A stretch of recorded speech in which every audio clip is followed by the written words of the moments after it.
두 번째, 설계비는 저렴하고 실력 좋으신 가성비가 좋은 건축사님 좋죠. 수많은 건축주님들이 싼 게 비지떡인 거 알아요. 싼 거 사면 무조건 안 좋아. 알면서도 될 수 있으면 저렴한 건축사님들을 찾아요. 그러다 보니까 실력 없고 가격만 싼 사람들만 찾아서 개고생을 하시는 거예요. 정말 엄청나게 많아요. 건축사님들 장고 끝에 악수라고 하죠. 계속 보다가 맨 마지막에 결국은 에이 다 똑같겠지 뭐 제일 싼 건축사님하고 계약을 해요. 아휴, 답답하죠. 그쵸? 비싼 설계비 주고도 개고생 하시는 건축님들도 많아요. 최악의 상황이죠. 정말 비싼 설계비 주고 설계비 많이 주면은 잘한다고 해갖고 설계비도 딴 사람보다 더 많이 줬는데 허당이야. 개판이야. 최악이죠, 최악. 이런 건축주님들도 저한테 정말 많이 오십니다. 정말 황당한 일을 많이 겪습니다. 건축주님들이 애타게 찾으시는 가성비 좋은 건축사님들은 대부분 일이 엄청나게 많아서 대기를 많이 타야 됩니다. 밸류는 가치, 프라이드는 대가.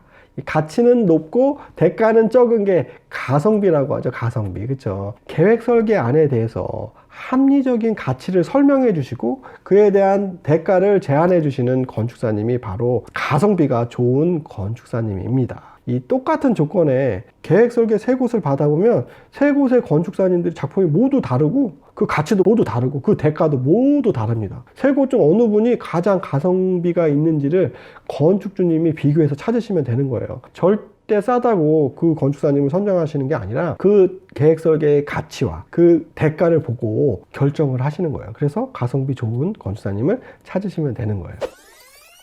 자, 세 번째는 건축주님의 요구사항을 잘 반영해 줄 수 있는 건축사님. 당연한 거죠. 그렇죠? 건축주님들은 건축주님들의 요구사항을 잘 반영해 줄 수 있는 것이 퀄리티 있다고 개인적으로 판단을 합니다. 다시 말하면 건축주님 요구사항에 부응하게 되면 건축주님 만족도가 높다라는 이야기입니다. 예전에는 건축사님들이 다 알아서 설계를 해줬어요. 건축주님들이 설계를 하고 공사를 할 때는 몰랐는데 준공건물을 보니까 공사하면서 보니까 이건 아니지 않아. 이거 방이 너무 작잖아. 거실이 너무 작잖아. 그리고 이게 건물이 왜 이렇게 구려? 왜 이 자재를 썼어? 뭐 하면서 건축주 마음에 안 드는 건물. 암담하죠. 상상만 해도. 이런 경우 예전에는 시공사 욕을 했어요. 시공사. 공사를 이따구로 해놨어. 막 이렇게 하는데 요즘은 건축사 욕을 합니다. 그만큼 많이 배우신 거예요. 예전에는 건축사님이 설계해주는 건물도 괜찮았는데 요즘은 왜 이래 이렇게 하시는데 그게 아니라 그때는 대부분 디자인 이런 거 없었어요. 그냥 싸게 저렴하게 해주면 지금 살고 있는 건물보다는 좋으니까 좋다고 생각한 거예요. 요즘은 건축님들이 여기저기 검색하고 건축 지식도 공부해서 막 쌓고 좋은 건물, 좋은 디자인도 이렇게 눈으로 보고 공부하시잖아요. 수준이 막 높아지시는 거야. 그러니까 요구사항이 많아지죠. 근데 그렇게 요구를 하면 좀 받아주면 좋은데 아직도 옛날 방식의 그냥 건축사 주도의 설계를 강요하시는 분들이 많습니다. 그러니까 건축주는 이거 난 이렇게 하고 싶은데 자꾸 지집도 아닌데 막 이렇게 한다고 그러고 저렇게 하고 이건 안 된다고 그러고 막 그러니까 서로 싸우고 다투고 불신하고 그러니까 설계 기간은 길어지고 서로 자포자기 마음대로 해봐 네가 막 이러다가 계약 해지하고 소송하고 이렇게 되니까 서로 쌍방 피해자가 되는 거예요. 여기서 건축사님하고 소송 가면은 건축주님이 100% 져요. 나중에 제가 시간이 있을 때 표준 설계 계약서에 대해서 한번 강의를 해드릴게요. 건축주의 요구사항에 대해서 최대한 합리적으로 설계에 반영하고 건축주와 건축사가 함께 설계를 진행해 나갈 수 있는 건축사, 이분이 바로 좋은 건축사님입니다. 네 번째, 건축주를 참여하게 하고 설명하여 이해시키고 안심하게 만드는 건축사님. 세 번째랑 연결되는 내용인데요. 건축주가 모른다고 설계에 배제시키고 그냥 알아서 할 테니까 신경 쓰지 마세요. 아무것도 모르는 건축주는 그냥 잠자코 있다가 허가 나면 그냥 설계비만 빨리 주시면 됩니다 라고 설계를 진행하시는 건축사님들이 아직도 많이 계십니다. 건축주의 건물이고 건축주의 작품이기에 건축주를 설계에 당연히 참여시켜야 되겠죠. 그리고 건축주의 요구사항에 대해서 안 되는 부분은 더 좋게 할 수 있는 부분 설명해주고 이해시키고 이건 되고 안 되고 설계를 뭐 이거 건축사가 혼자 강압적으로 하는 게 아니라 이건 이렇게 되는 거고요. 이거는 왜 안 되고 요건 이렇게 반영했습니다. 요거보단 요게 더 좋을 것 같습니다. 이렇게 하면서 안심하게 만드는 건축사님이 정말 좋은 건축사님이십니다. 아직도 많은 좋은 건축사님들은 건축주와 이렇게 소통을 하면서 좋은 건축물을 탄생시키고 있습니다. 뭐 저랑 협업하신 건축사님들도 다 이렇게 소통을 하시려고 하시고 이렇게 좋은 작품을 만드시려고 노력을 하고 계세요. 일부 나쁜 건축사님들이 그냥 지 마음대로 막 하시는 거죠. 그런 분들은 빠이빠이 하세요. 다섯 번째, 설계비 추가가 없게 하는 건축사님. 이게 건축주님들이 상당하게 민감해 하는 사항이죠. 그렇죠? 그리고 상당하게 불쾌하게 생각하는데요. 설계 계약을 한 다음에 자꾸 이건 건축주님이 부담해야 하는 것이라고 자꾸 얘기해. 이거는 건축주님. 이건 계약이 안 된 사항이라 이건 추가 비용을 주셔야 됩니다라고 자꾸 요구를 해요. 계속 해도 또 나와. 이 짜증나는 거죠. 그렇죠? 추가 비용이 계속 발생하게 되면 건축주님들이 당연히 의심을 하죠. 그리고 알아보겠죠. 이게 맞는 건지. 왜 나만 추가 비용을 줘야 되는지에 대해서 기분 나쁘게 생각을 해줘. 그쵸? 뭐 달라고 하니까 일단은 주긴 주는데 좀 뭔가 찜찜하고 화도 나고 그러죠. 아니 처음 계약할 때 설계면 모든 게 다 포함된 줄 알았는데 계약하고 나니까 이러한 부분을 아무 얘기 없이 추가 지급해야 되는 얘기 없이 느닷없이 막 이거를 추가 비용을 달라고 하니까 당황스럽죠. 진짜 짜증나고. 그쵸? 근데 주로 많은 건축사님들이 추가로 받으시는 것들이 뭐 있냐면 경계 측량비, 레벨 측량비, 토목 설계비, 각종 심의비, 지질조사비, 허가 면허세, 투시도비, 적산비, 도로 조명비 등등 엄청 많아요. 이런 것들을 계약 전에 포함을 하시든지 아니면 이러이러한 사항들은 차후에 추가 비용이 발생이 되니까 이런 것들은 준비하셔야 됩니다. 설계 외 부분입니다. 라고 계약 전에 얘기를 해주시면 좋은데 꼭 계약 후에다 이런 얘기를 해요. 그러니까 짜증나죠. 좋은 건축사님들은 계약 전에 미리 이런 것들 설명해 주세요. 굳이 이거는 필요 없고요. 건축주님이 이거는 비용하는 지불하시는 게 더 좋을 것 같고 요거는 설계비에 포함해서 진행하시면 좋을 것 같아요. 라고 이렇게 건축사님이 친절하게 설명을 해 주시는 분들이 많습니다. 이런 경우는 건축주님이 몰라도 일단 고맙죠. 그쵸? 예?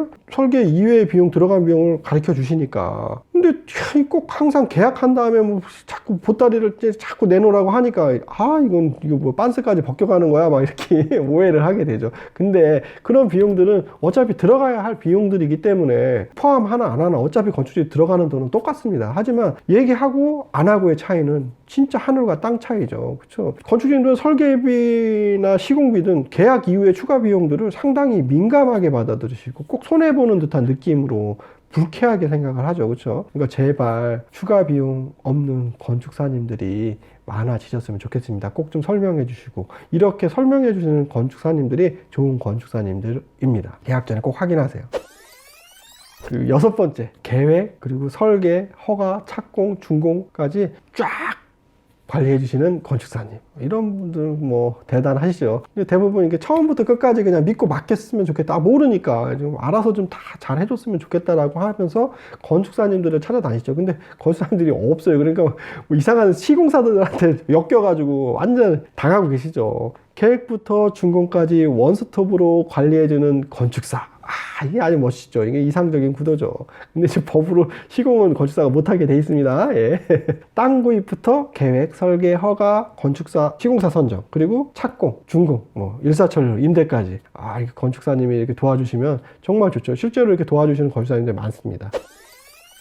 근데 이게 말이 쉽지 이렇게 하신다는 분들이 대부분 지금 제가 알기로는 업자들, 건설 업자들이 많으세요. 사기꾼들. 물론 아니신 분도 있어요. 주로 시공사에서 원스톱 시공이나 턴키 어쩌고 저쩌고 하면서 공인중개사님 그리고 건축사님을 끼고 건축주를 현혹합니다. 그래서 많은 이득을 취하려고 하는 구조예요. 자기가 설계하고 자기가 감리하고 자기가 시공하고 얼마나 좋아요. 아무도 제어할 수 있는 사람이 없는 거예요. 그냥 본인들 그 시공회사나 그분 턴키나 원스톱 하시는 분들의 이익만을 위한 건물이 탄생하는 거죠. 이런 것보다는 건축사님이 공인중개사나 시공기술자를 고용하거나 협업해서 토지 매입, 준공, 임대는 공인중개사 설계사님한테 자문을 얻거나 협업해서 관리를 하고, 계획, 설계, 허가, 준공, 착공, 준공까지 업무는 설계 업무는 건축사님이 관리하시고, 시공사 선정부터 착공, 준공까지는 뭐 시공기술자의 자문을 받든가 협업을 해서 그런 업무들을 관리해 주시고, 이 업무를 모두 조율하시는 것이 건축사님이 하시면 정말 효율적이죠. 이런 분들이 많지 않아요.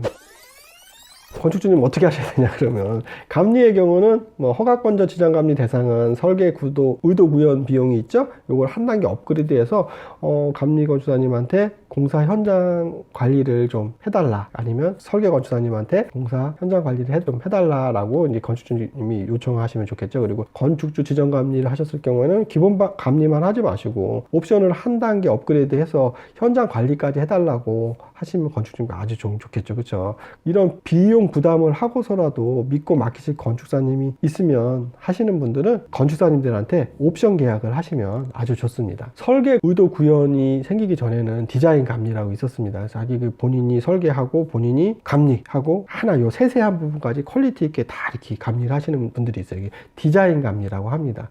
보통 감독이라고 보시면 돼요. 건축사님이 설계도 하시고 감리도 하시고 감독도 하시는 거예요. 정말 세밀하게 보십니다. 물론 비용이 비싸긴 해도 그 건축사님을 신뢰하게 정말 설계 퀄리티도 있고 그 가격만큼 해주십니다. 설계 기간 동안 건축사님이 뭐 건축주님한테 믿음을 주셨겠죠. 그래서 비싸더라도 디자인 감리까지 부탁하시게 되는 건데요. 저도 여러 차례 디자인 감리 건축사님과 같이 일을 했는데요. 역시 퀄리티 좋았습니다. 건축주님 만족도도 좋았고, 시공사 입장에서는 정말 죽을 맛이었을 거예요. 감독관도 감당하기 힘든데 디자인 감리까지, 거기에 또 법적 감리까지, 이게 뭐 세 분이 왔다 갔다 하니까 정신 하나도 없는 거죠. 그렇죠? 그리고 시공사는 이런 경우는 이익이 많지 않고 실수라도 하면 바로 손해나는 현장이 되어버리는 거예요. 실제로 그 현장에서 제가 그 감독하고 그 디자인 감리했던 현장에서 시공사 엄청나게 손해보고 공사 마무리했어요. 저하고는 다시는 시공을 안 한다는 악담을 막 퍼부으시면서 빠이빠이 했는데 죄송스럽게 생각합니다. 디자인 감리는 아니더라도 설계 의도 구현을 조금 더 업그레이드해서 감리와 공사 감독을 접목시킨 업무를 하시는 건축사님들을 좀 찾으셨으면 좋겠는데 많이 없으니까 이런 분들이 좀 많았으면 좋겠습니다. 개인적으로. 그렇죠? 이런 분들이 참 좋은 건축사님입니다. 도움이 되셨다면 구독하고 좋아요 눌러주시면 감사하겠습니다. 그래야지 다른 초보 건축주님들이 저 유튜브 많이 보시고 도움을 많이 받을 수 있겠죠.